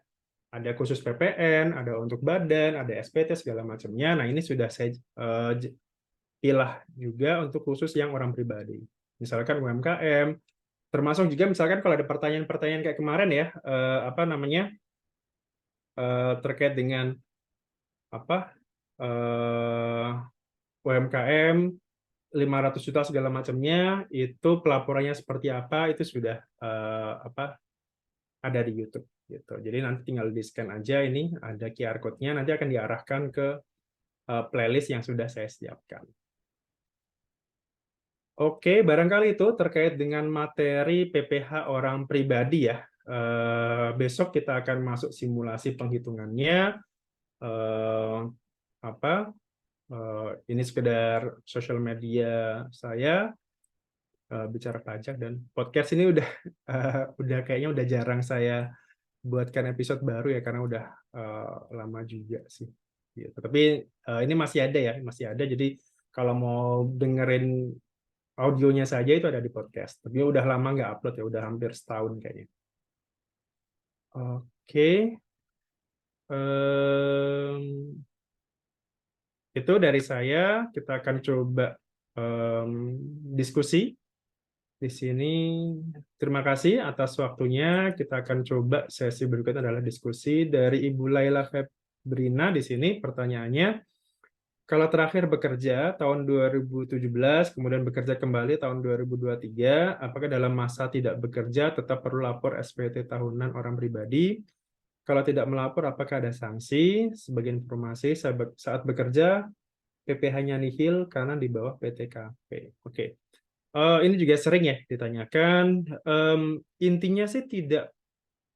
Sanksi itu akan terbit. Sanksi itu akan wajib dibayarkan ketika kita wajib pajak menerima STP, surat tagihan pajak. Sepanjang kita belum pernah terima STP, maka kita masih bisa bernafas lega gitu ya. Artinya AR-nya itu belum menerbitkan sanksi seperti itu. Walaupun selama ini kayaknya saya nggak pernah lapor nih. Terakhir 2017 saya lapor. Habis itu saya nggak pernah lapor lagi gitu ya, karena ya saya nggak kerja seperti itu. Cuman selama kita tidak bekerja, apakah wajib lapor? Kita cek dulu nih kewajiban pajaknya kita. Kita coba cek, coba minta ke telepon ke kering pajak, atau kalau misalkan datang ke KPP juga silakan. Nah, kita cek status kita, NPWP kita itu non efektif atau tidak. Kalau misalkan status kita non efektif itu Bu Febrina tidak perlu khawatir gitu ya, tidak akan kena sanksi. Kenapa? Karena ketika sudah non efektif, kewajiban pelaporan itu ditiadakan. Jadi walaupun kita tidak lapor, itu nggak akan dapat STP dari AR-nya. Harusnya seperti itu ya. Cuman kan kadang-kadang AR-nya kan ya saya nggak tahu nih apa filternya seperti apa. Tapi secara aturan sepanjang kita sudah non efektif, harusnya AR itu akan memfilter, dia tidak akan diterbitkan STP gitu. Dan kalaupun misalkan kita masih aktif sekarang, statusnya misalkan kita cek gitu ya di SIDJP, di sistem DJP-nya sendiri, oh ternyata NPWP Ibu Febrina ini aktif nih, tapi di data pelaporan nggak pernah lapor SPT, ya sudah, apa, minta tolong dinonefektifkan dulu, itu boleh, gitu. Cuman kadang-kadang ketika misalkan AR-nya gitu ya, kadang-kadang suka ini apa, oh 2023 kita bekerja lagi nih, kita kerja lagi gitu ya, kemudian dan apa ini kan PPh-nya juga nihil ya di bawah PTKP gitu, artinya kan apa dari sisi apa perpajakan kan tidak ada pajak yang dibayarkan sebenarnya, jadi nggak perlu khawatir sebenarnya Bu gitu. Cuman ya tadi ya sebaiknya Ibu coba cek dulu di ke minta tolong ke penyuluhnya boleh, ke helpdesk boleh, ke kantor apa telepon ke kering pajak juga boleh, minta kira-kira status NPWP saya ini non efektif atau tidak. Harusnya sih kalau kalau dilihat dari historis seperti ini, terakhir 17 dan selama ini juga lapornya di bawah PTKP nihil, kemungkinan sih harusnya itu sudah dinonefektifkan secara sistem gitu. Karena biasanya kalau sudah lebih dari 2 tahun nggak ada pelaporan, nggak ada pembayaran, itu biasanya nanti sistem akan menonaktifkan secara otomatis. Tapi bisa juga tetap bisa ada juga yang tetap aktif ya, karena kan kita nggak bisa ngontrol ribuan wajib pajak terdaftar ya gitu. Kalau di Pratama itu bisa sampai ribuan gitu ya. Satu AR itu bisa bisa menghandle sampai puluhan ribu wajib pajak gitu. Jadi makanya tadi sementara STP itu terbitnya masih pakai manual gitu, nggak bisa secara sistem. Jadi istilahnya dibangkitkan dulu sanksinya ini baru nanti terbit STP. Jadi sepanjang Ibu tidak terima STP, nggak usah khawatir, Ibu nggak akan kena sanksi gitu.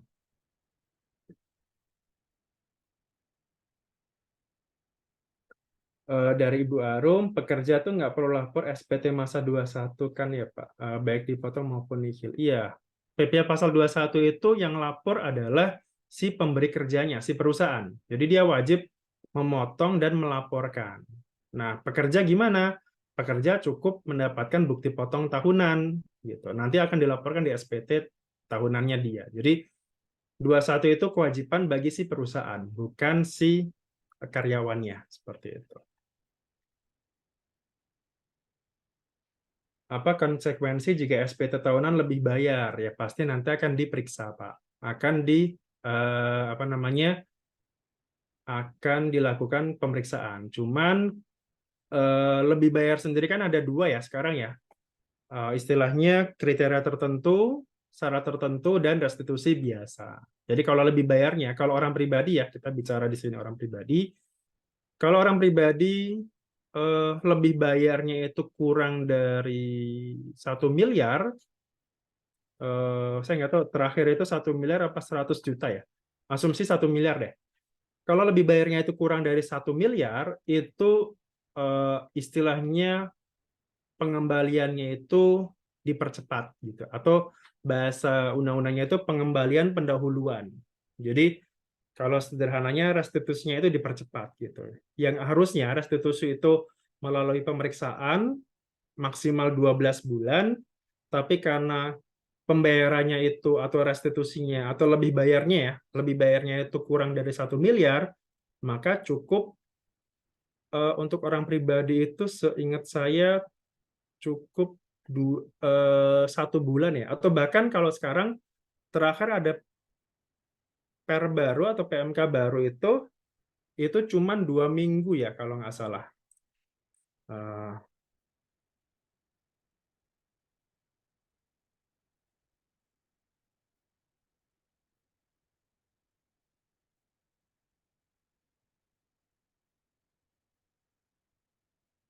Terakhir eh, aturannya itu ada di berapa ya? Baru-baru aja keluar kemarin kalau nggak salah itu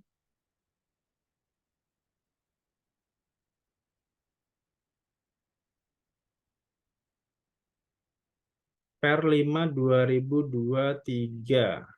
Oke, pengembalian yang dipercepat. Iya, jadi ada istilahnya restitusi yang dipercepat itu ini beritanya ya. Jadi aturannya di per 5/2023 eh, restitusinya itu cukup jadi lebih bayar jadi oleh 100 juta ya. Jadi di per 5 ini atas SPT tahunan lebih bayar paling banyak 100 juta dan hanya berlaku untuk yang orang pribadi. 1 miliar itu berarti untuk yang badan ya, berarti ya. 1 miliar itu badan, 100 juta untuk orang pribadi. Dan ini kalau restitusinya di bawah 100 juta itu jangka waktunya oke, di sini jangka waktunya ada nggak ya? Seingat saya itu cuma 2 minggu kalau nggak salah di per ini ya. Jadi yang dan ini ternyata ini ya kebanyakan itu kalau misalkan terkait dengan tadi kelebihan potong misalkan gitu, kelebihan potong atau tapi kalau ASN nggak bisa ya, ASN itu nggak bisa restitusi karena PPN-nya sendiri kan itu sudah ditanggung pemerintah kan, artinya itu nggak bisa direstitusikan gitu. Tapi kalau karyawan itu boleh, atau untuk yang kayak dokter gitu itu boleh restitusi.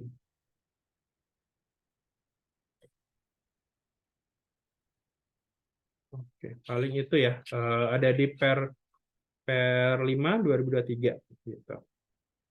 Di sini jangka waktunya nggak ada ya. Setahu saya 10 hari kerja apa 15 hari kerja gitu. Pokoknya nggak sampai 1 bulan, seingat saya.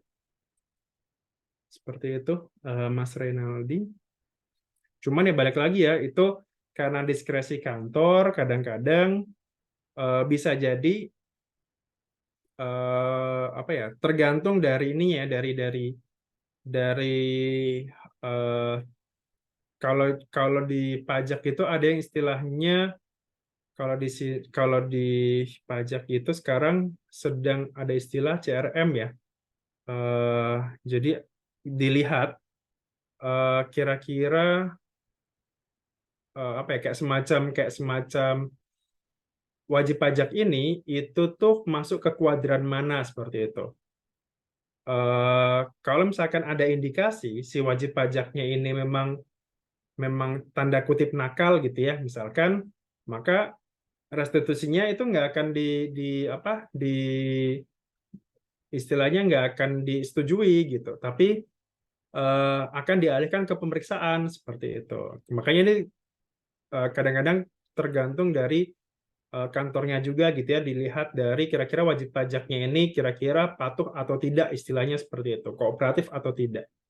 Kalau misalkan wajib pajaknya kooperatif, patuh, selama ini lapornya tepat waktu, pembayarannya juga selama ini lancar, ya bisa jadi ketika nanti restitusi atau lebih bayar, ya nanti akan dapat cepat gitu ya. Gitu. Tapi kalau misalkan kayak misalkan wajib pajaknya ini selama ini nggak kooperatif, pembayarannya selalu telat, kemudian ada indikasi data-data lain yang belum dilaporkan segala macam, maka ya bisa jadi restitusinya tadi nanti akan ditolak dan nanti dialihkan ke pemeriksaan. Bisa jadi seperti itu.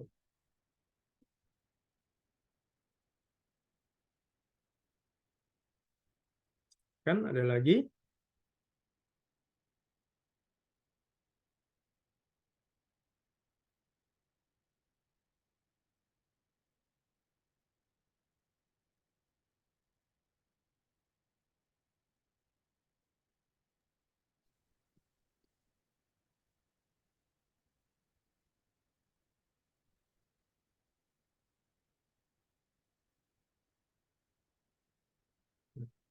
Sebentar. Saya coba tunjukkan SPT.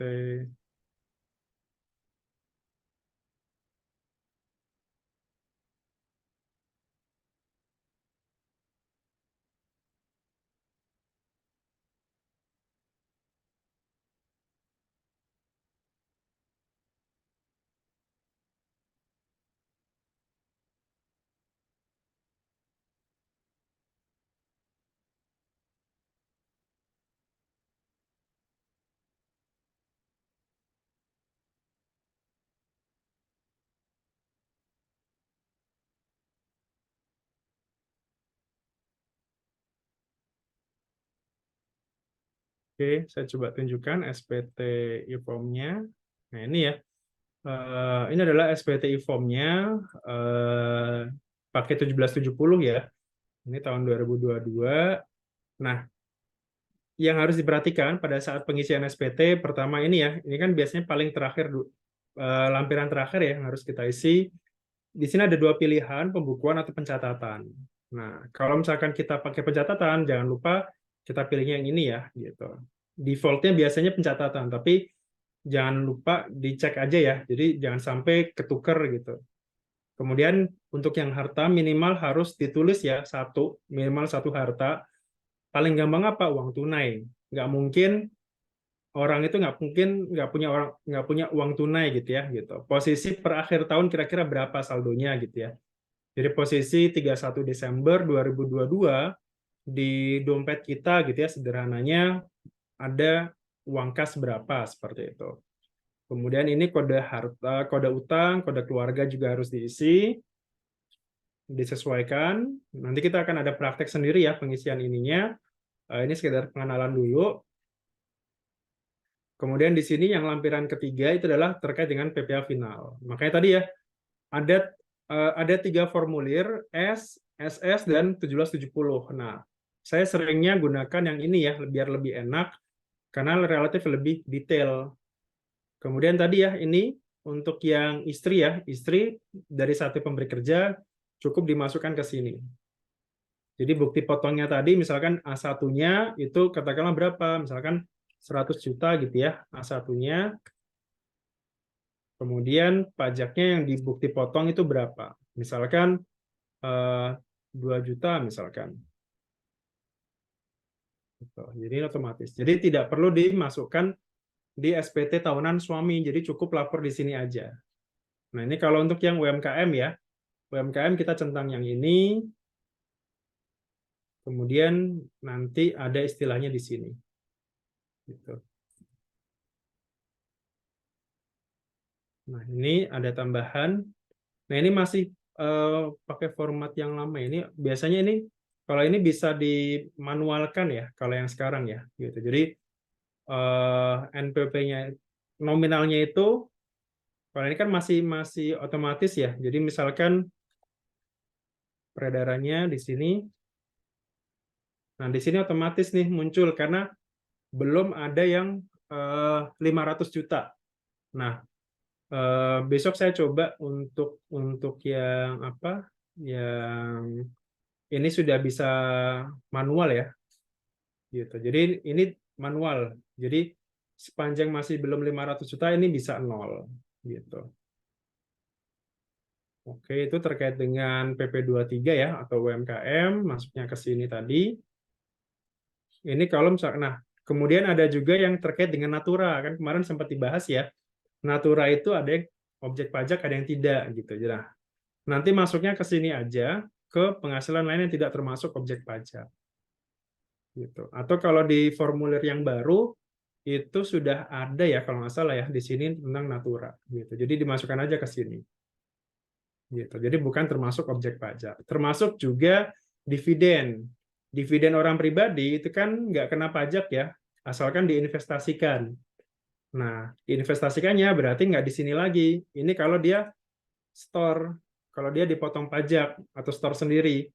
Nah, kalau kita dapat dividen, itu masuknya bisa ke sini, yang nomor 3, atau bisa juga yang nomor 6. Gitu. Ini ya, jadi kita tulis manual di sini. Berapa sih dividen yang kita terima? Seperti itu. Di bagian B, lampiran 3 di situ. Kemudian berikutnya, lampiran 2 ini adalah bukti potong. Bukti potong yang non-final ya. Yang non-final artinya ini bisa kita isi pasal 21, pasal 22, pasal 23. Seperti itu. Oke. Nah, itu kemarin ya, tadi ya, hubungannya dengan suket tadi, misalkan kita sudah terlanjur dipotong nih pasal 23 misalkan, atau pasal 22, sementara kan kita UMKM, final. Nah, otomatis pasti di sini akan lebih bayar. Gitu. Nah, karena lebih bayar, otomatis kan nanti akan restitusi kan, lebih bayar. Nah, orang-orang cenderung takut di situ. Makanya, karena dia UMKM, maka sebaiknya tadi langsung ya buat suket PP 55 tadi gitu ya. Jadi biar apa namanya? Biar kita tidak dipotong pasal 22 atau 23. Gitu. Jadi langsung distorkan atau dipotong yang 0,5% tadi. Kemudian ini 1771 1770 lampiran 1 ya. Halaman 1 ini untuk yang pembukuan. Jadi pembukuan di sini diaudit atau tidak ya. Kalau diaudit berarti siapa nama auditornya gitu ya, akuntan publiknya siapa. Tapi kalau tidak diaudit ya ini akuntannya ini ada wajar tanpa pengecualian ya, WTP, WIP, tidak wajar atau tanpa opini gitu. Kalau tidak diaudit ini, nah ini kemudian ini ya, pendapatan netonya berapa, kemudian ini adalah koreksi-koreksi fiskalnya. Nah kemarin ya, ada macam-macam nih di sini. Jadi sebenarnya ini juga bisa kita pelajari sendiri ya.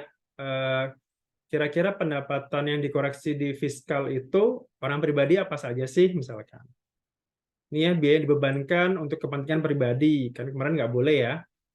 Premi untuk yang orang pribadi juga gitu ya, yang dibayarkan oleh wajib pajak.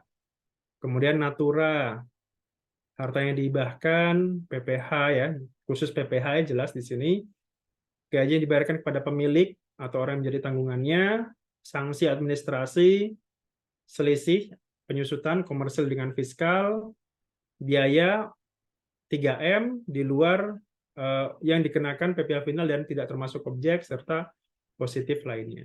Jadi yang kemarin sempat kita pelajari ya di pembukuan, kira-kira penyesuaian positifnya apa saja. Fiskal negatif ini cuma 3 ya. Pertama, untuk penghasilan yang bersifat final, selisih amortisasi atau penyusutan, dan penyesuaian fiskal lainnya. Jadi kalau pembukuan kita pakai yang ini, kalau pakai norma pakainya yang ini. Nah, norma itu kan kadang kemarin ya, perhatikan kalau misalkan ada soal, perhatikan jenisnya itu apa dan letak lokasinya di mana. Jadi contohnya kemarin ya misalkan dokter gitu ya, dokter prakteknya yang satu di Tangerang, yang satu di Jakarta. Nah pastikan Tangerang persentasenya berapa, dokter persentasenya di Jakarta berapa. Gitu. Kalau misalkan seperti ini kan dua gitu ya, misalkan ada 2 norma ya sudah cari apa isi aja yang satu misalkan jasa, yang satu pekerja bebas misalkan. Kalau memang ternyata beda tarif ya, beda tarifnya seperti itu. Kalau sama-sama ya udah digabung aja nggak masalah. Kemudian ini adalah untuk yang dari pemberi kerja. Gitu. Jadi misalkan ini katakanlah saya dapat bukti potong dari perusahaan gitu ya. Nah, bukti potongnya dimasukkan ke sini. Sorry, bukan bukti potong. Pendapatan brutonya ya. Jadi misalkan saya dapat saya bekerja di Pertamina misalkan. Ya udah, ini dari bukti potong itu A1-nya itu kita masukkan ke sini. Bruto berapa, pengurang brutonya berapa, netonya berapa. Plus misalkan kalau ada tambahan penghasilan lain-lain ya di sini ya.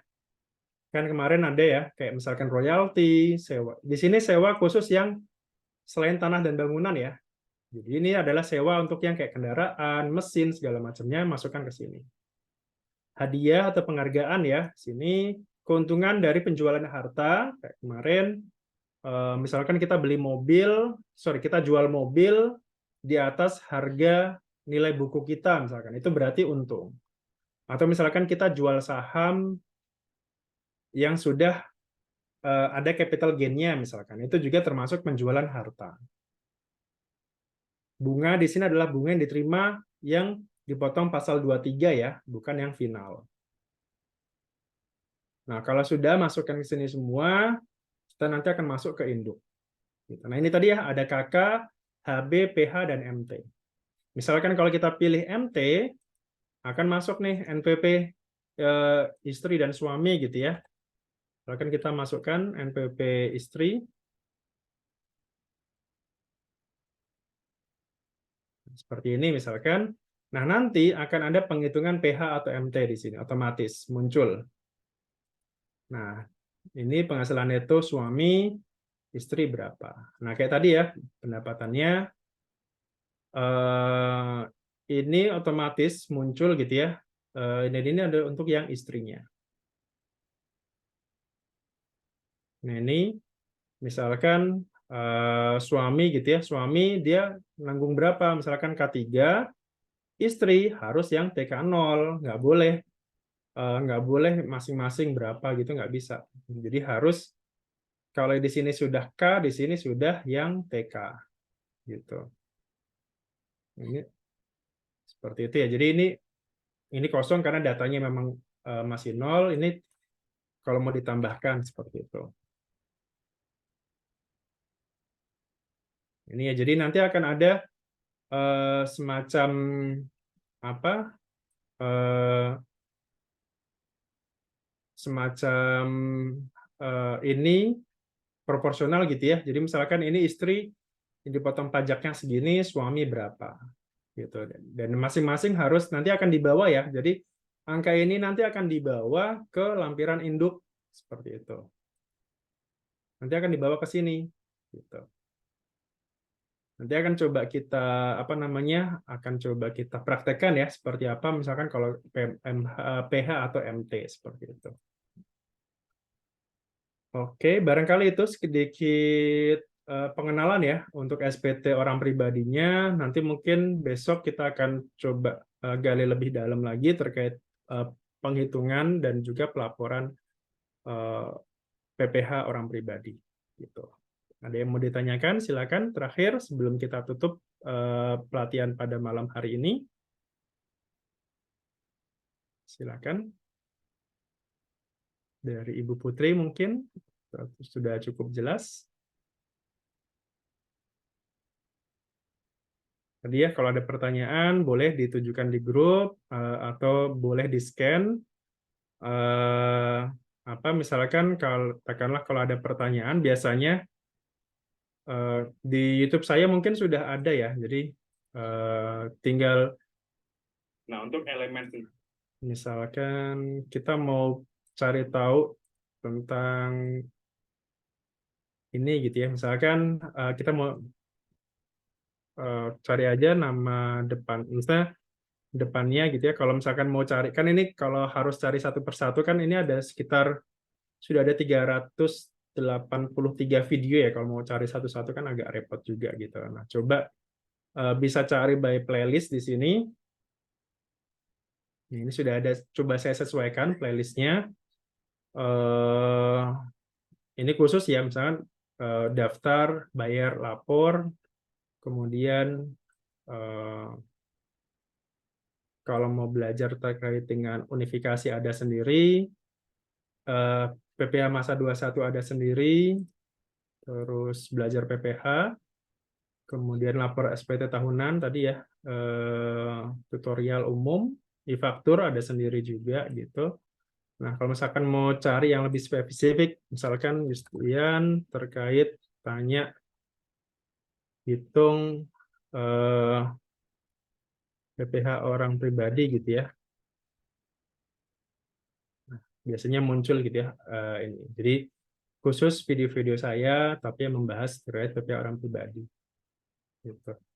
Walaupun ya ada yang lain-lain ya, cuman mestinya ini Mas Dedi, ini saya kenal juga Mas Dedi, konsultan dari Surabaya kalau nggak salah. Terus ya, kenapa ada Inter di sini? Oke, itu saja mungkin dari saya. Terima kasih atas waktunya Bapak Ibu. Kita akan jumpa lagi di materi terakhir PPA Orang Pribadi. Nanti kita akan jumpa lagi ya materi berikutnya bersama saya nanti di praktek IFOM orang pribadi dan juga nanti ada juga PPH badan ya. Setelah ini, setelah PPH orang pribadi, nanti akan dilanjut dengan materi PPH pasal 21 ya bersama Mas Ratu nanti salah satu penyuluh juga dari Surabaya. Beliau nanti akan menjelaskan mengenai PPH pasal 21. Nanti boleh tanya-tanya mengenai natura segala macam ya, boleh di situ. Oke, dari saya terima kasih atas waktunya Bapak Ibu semuanya. Selamat istirahat gitu ya. Kalau yang di Makassar berarti sudah jam 10 malam ya, 10 malam sekarang. Eh, ada lagi di